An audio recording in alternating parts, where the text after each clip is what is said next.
Vamos a presentar el incunable del arte de ajedrez de Luis de Lucena, que fue impreso en Salamanca en los años 90 del siglo XV, uno de cuyos ejemplares se encuentra en la Biblioteca Histórica de la Universidad de Salamanca.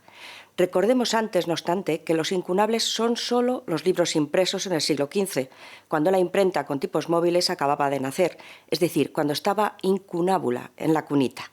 Y recordemos también que fue inventada por Johann Gutenberg, un orfebre alemán que aplicó su arte a pequeños tipos metálicos con letras y signos ortográficos intercambiables.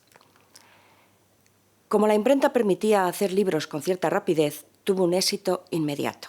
La primera expansión fue lógicamente en Alemania, seguida de Italia, pero luego se extendió a Francia, Países Bajos, España, Inglaterra y Portugal, todo ello en el siglo XV. A España llegó en 1472 y lo hizo en Segovia, en el entorno humanista de la corte del rey Juan II, padre de Isabel la Católica. Por supuesto, se extendió pronto por la España cristiana, de modo que a finales del siglo XV había ya 26 ciudades con imprenta. A Salamanca llegó en 1481 y, al ser una ciudad universitaria, tuvo, lógicamente, una buena acogida, hasta el punto de que se conocen más de 150 incunables, ediciones incunables, debidas sobre todo a dos talleres. Uno de ellos, el más prolífico, fue el que imprimió todas las obras salmantinas de Antonio de Nebrija.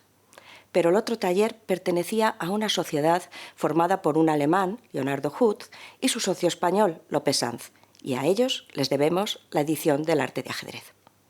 De Luis de Lucena, autor de la obra, sabemos poco más de lo que él mismo cuenta en la primera página, que era estudiante de la Universidad de Salamanca, que era hijo del embajador de los Reyes Católicos, Juan Ramírez de Lucena, y que por entonces ya había viajado por Italia y Francia a pesar de su juventud.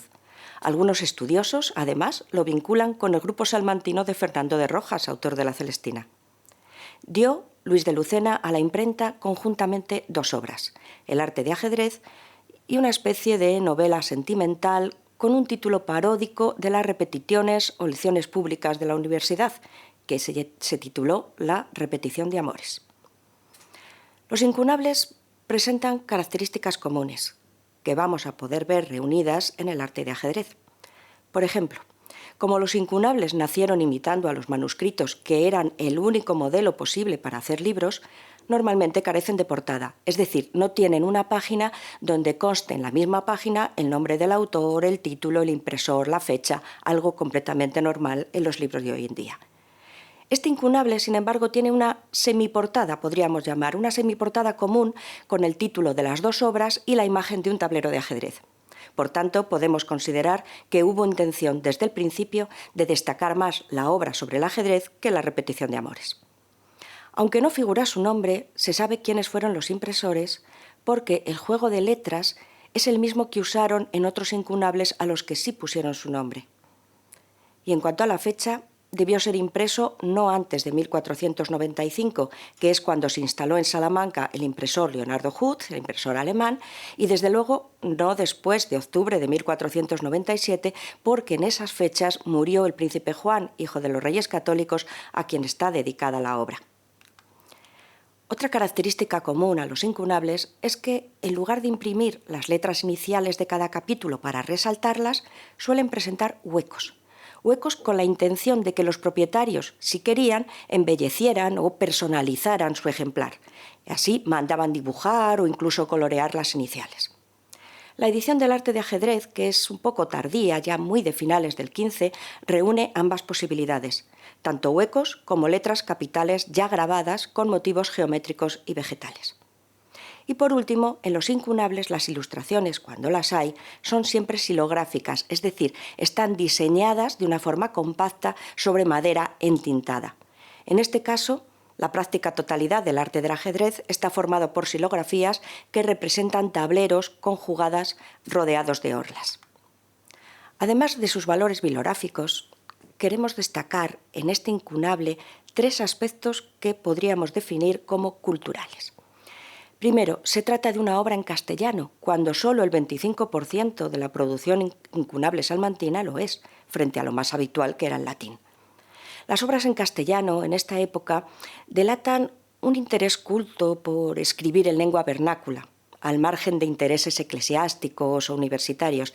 Es decir, delatan la intención de hacer de la lengua vernácula, de la lengua romance, del castellano, un vehículo de transmisión cultural. Otro aspecto cultural interesante es que las dos obras de Luis de Lucena tienen en común un carácter cortesano y lúdico, es decir, ni religioso, ni jurídico, ni de uso estrictamente universitario, que era lo más habitual. Y el tercer valor es, por supuesto, que se trata de la primera edición conservada de un tratado que recoge las nuevas reglas del ajedrez moderno. Del incunable del arte de ajedrez de Lucena se conocen unos 20 ejemplares en el mundo, de ellos 9 están en España. Curiosamente, bastantes, al igual que le pasa al ejemplar de Salamanca, han perdido la primera obra, La repetición de amores, de modo que podríamos considerar que la que finalmente tenía más interés para conservar era precisamente la dedicada al ajedrez. De hecho, sabemos que el volumen de Salamanca ya no tenía La repetición de amores a 62, que es el año en que se escribió el primer catálogo de incunables que conservamos en la Biblioteca Histórica.